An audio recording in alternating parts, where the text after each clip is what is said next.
শুভ দুপুর বন্ধুরা। বুধবার দুপুরে আমি কেমন ভাতের থালি সাজালাম সেটাই আমি আপনাদের সঙ্গে শেয়ার করছি। সাদা ভাত আর তার সাথে করলাম পাতলা মসুরির ডাল,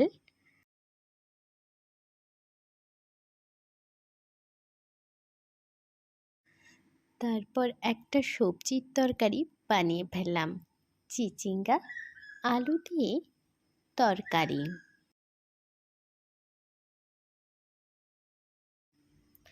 আর তার সঙ্গে বানিয়ে ফেললাম মাছের ঝাল,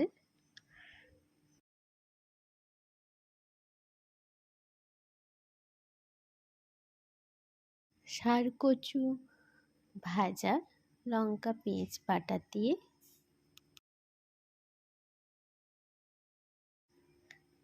চিংড়ি মাছ ভাজা।